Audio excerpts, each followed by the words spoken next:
Good morning sa ating lahat mga kaibigan. Dito na naman tayo sa ating usapang magmamano po. Kahapon mga kaibigan, hindi ho tayo nakapagano kasi maulan, masyado maulan po.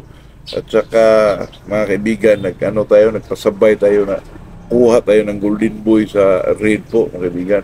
Abang-abangan nyo lang po, medyo masyado manghang lang yung presyo pro. Nakita ko kasi yung Golden Boy mga kaibigan na yung Golden Boy na nakuha ko kay Aerowax galing kay EJ. Magandang resulta po kahit sa line breed ng pusong kaya kumukuha talaga ako mga kaibigan sa red ng yung Golden Boy through vlogger po na pumupunta palagi doon sa red mga kaibigan. Nakisuyo lang tayo po pero medyo mahal pero okay lang kasi kailangan mga kaibigan kasi nakita ko yung resulta ng aking Golden Boy. Napakaganda po na kahit line breed na pinaris ko sa pusong kaya kumukuha na ako ng Golden Boy sa red para maikasa natin dito sa babae mga kaibigan at saka kuha tayo ng ibang babae pa rin kay Earwax na yung galing sa AEG po kasi maganda sila iparis mga kaibigan. 5K sa red at saka sa AEG mga kaibigan, napakaganda nito, exciting to sa sunod natin na sa pagbibreed po. Tayo magbigay, tayo pero kunti lang mga kaibigan, sa makauna lang po. Kaya ito, ang pag-usapan natin ay itong tungkol sa pag nakakita kayo ng manok na ganito ang estilo sa pakikipaglaban, huwag nyo na alagaan po. Ano kaya to? Bago tayo mag-umpisa, shout out muna tayo kay Pedrito de los Santos, Jimboy Campo, Jumar Sisi, Arlinda Suyat, Romel Nabor, Saudi Arabia, Swede Rilosa, North Cotabato, Eden Will Maisip, Macboy ng Tondo, Manila. Yun na po, magandang umaga sa ating lahat. Itong manok mga kaibigan, tayo mga kaibigan, pag magbitaw, kita naman natin yung laba na medyo angat pa, bumampalo sa taas, ang iba nung puluin, may ilag. Pero pag nakita kayo ng manok mga kaibigan na pag sabong iuna yung dibdib, nako, huwag nyo na alagaan po kasi yung mga manok na ganyan, hindi na talaga yan magbago, talagang ganun ang estilo mga kaibigan, parang iuna yung dibdib po. Ako, nakamanok ako niya ng ganyan mga kaibigan. Nakita ko ang laban niya. Nung sinabong namin, mga 8 months old na siya. Pumapalo naman siya mga kaibigan, pero iuna yung dibdib niya mga kaibigan, iuna ba?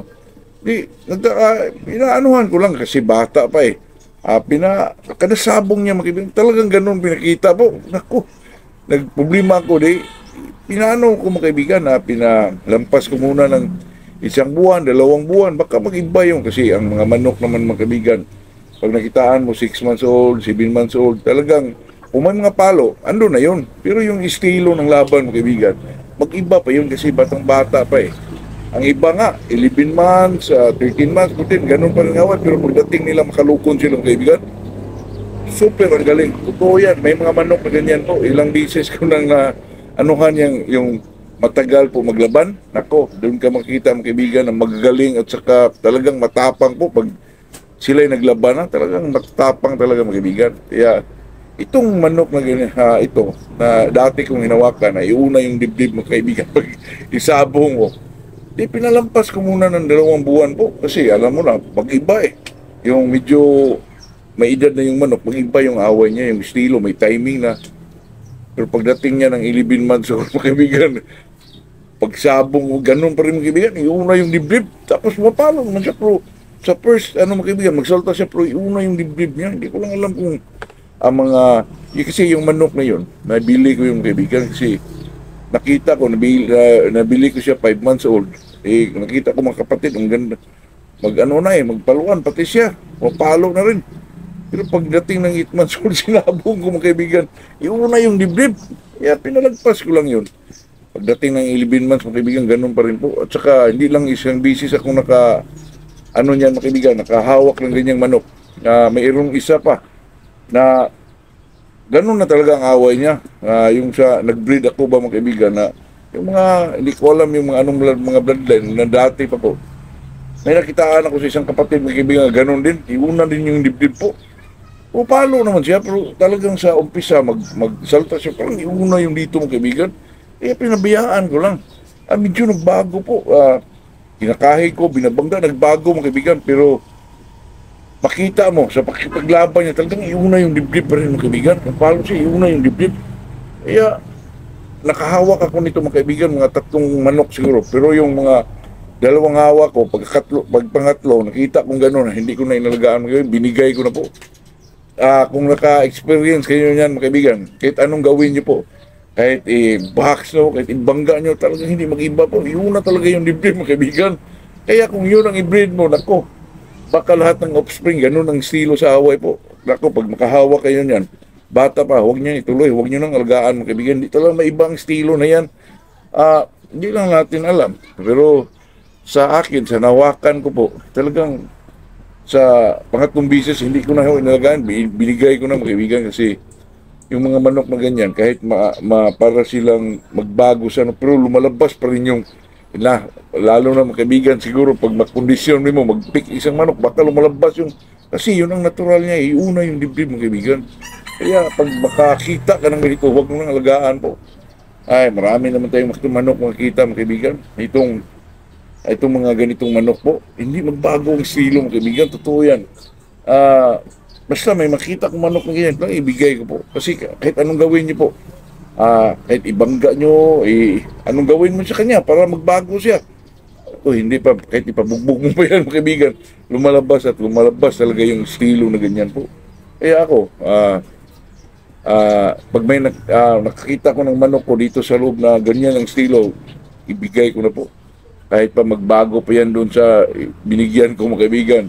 Kasi may tendency po na sa pagdating sa araw ng laban ng manok na yun, baka lumabas yung nakagawian ng estilo po. Totoo yan.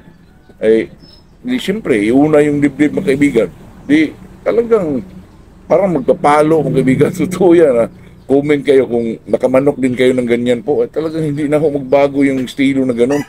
Hindi lang yung mga kaibigan, yung manok na hindi nagsalta, pasaltahin mo siya, na turuan mo, mas maganda pa yung ganun kaysa iuna yung dibdib mga kaibigan. Ako, yung mga estilong ganyan mga kaibigan, na iuna yung dibdib, hindi talaga mawala po. Talagang iuna yung dibdib mga kaibigan. Hindi ko lang alam kung mayroon bang lumalabas sa akin naman dito sa mga shooter, wala naman po. Kasi nalabas yung manok na yun, kung nga misisuhin yung mga kaibigan, pero may na-breed din ako, nag-breeding ako magkibigan sa hats yung kaibigan. Sa hats, na-cross ko sa gray po, talisay. Pero yung talisay na yun, mistisuhin din. Lumalabas sa ganun po. Kaya ako, kung makikita ako ng ganung klaseng manok, parang ma-discourage po. Kaka-discourage talaga. Kasi nakita mong nagbago siya eh. Pero pagdating sa ibangga mo ulit mga kaibigan, ako, lumalabas, bumabalik na naman yung estilo na, kaya peligro po kasi pagdating ng, na kondisyon na siya, sa day of fight niya, lumalabas yung ganong estilo niya, naku, patay tayo dyan. Kaya, yun lang po mga kaibigan, hindi naman tayo, experience po, babala sa makakita kayo ng manok na ganyang estilo, wag nyo alagaan po. Kasi, hindi, kawawa yung manok, kawawa tayo mga kaibigan. Totoo yan, comment down below if nakamanok din kayo ng ganyan, kaibigan, talaga hindi magbago ang estilong yun po. Kaya magandang umaga sa ating lahat mga kaibigan.